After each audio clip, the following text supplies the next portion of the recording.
Have you ever wondered why women tend to be more sociable than men? Ah, the age-old question. The natural tendencies of men and women have long captivated psychologists, anthropologists, and well, just about anyone who's ever been on a date. One of the most striking differences is how each gender approaches social interaction. It's often observed that women, throughout their lives, have an innate desire to avoid solitude, to be part of a group, a family, a community. Why might this be? Let's delve into some theories, shall we? Firstly, there's the biological argument. Some research suggests that women's brains may be hardwired for social interaction. It's thought that the hormone oxytocin, which is released during social bonding activities, might play a pivotal role here. This love hormone is present in both genders, of course, but women seem to be more responsive to its effects. But biology isn't everything. We must also consider the role of evolution. Our ancestors lived in groups for safety and survival. Women, as the primary caregivers, may have relied more heavily on social networks for support in raising children and gathering resources. Then there's the cultural aspect. Social norms and expectations have long dictated that women should be nurturing, empathetic, and community-oriented. These societal expectations can shape behavior, and over time, they can become deeply ingrained. It's important to note that these are generalizations. Men can be just as sociable, and women can be introverted. It's a spectrum, not a dichotomy. But on the whole, it seems that women have a natural inclination towards sociability. They seek companionship and community, not just in their youth, but across all stages of their life. It's a journey of connection, of shared experiences, of human interaction. Closing. It's fascinating to see how these different factors interplay to make women, on average, more sociable than men. But what impact does this have on their happiness? Let's continue this exploration in our next scene. Being sociable brings many benefits, but it also comes with a downside: the fear of loneliness. This fear can be especially poignant for women, who from a young age are often taught to seek companionship and nurture relationships. As they grow older, the fear of solitude can become more pressing, particularly after the age of 50. Loneliness can have far-reaching effects, both psychologically and physically. Psychologically, solitude can lead to feelings of isolation, depression, and anxiety. These feelings can be exacerbated in women, who are generally more sociable and emotionally in tune. They are more likely to feel the emotional strain of loneliness, which can lead to a downward spiral of negative emotions and mental health issues. Physically, loneliness can take a toll on one's health. Studies have shown that social isolation can lead to a higher risk of conditions such as heart disease and stroke. This is particularly alarming for women, who already face a higher risk of such conditions post-menopause. Furthermore, the stress and anxiety that come with loneliness can disrupt sleep, lead to unhealthy eating habits, and weaken the immune system, making one more susceptible to illnesses. For women who have spent a significant part of their lives nurturing relationships and being sociable, the impact of loneliness can be particularly severe. The transition from a bustling family life to an empty nest can be a challenging one. The absence of a partner, either due to death or separation, can also lead to an increased sense of solitude. It's important to note that solitude isn't inherently negative. In fact, it can provide an opportunity for introspection, self-discovery, and growth.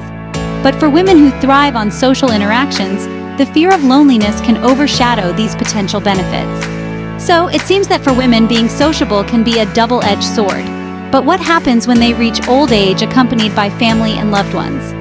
As we delve deeper into this topic, we'll explore how familial and social bonds can act as a buffer against the negative effects of loneliness, and how they contribute to the overall happiness and well-being of women in their later years.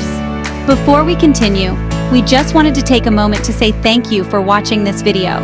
We hope you're finding it enlightening and enjoyable. If you're enjoying this content, don't forget to give it a thumbs up and share it with your friends. It helps us continue creating videos like this one.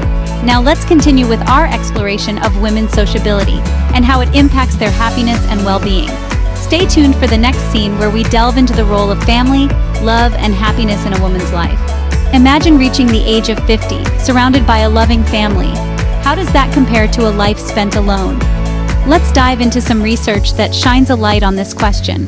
Studies consistently show that women who reach the age of 50 or older, accompanied by family, spouse, and children, often report higher levels of happiness compared to those who remain single and without children. But why is this the case? The answer lies in several intertwined factors that contribute to a sense of well-being.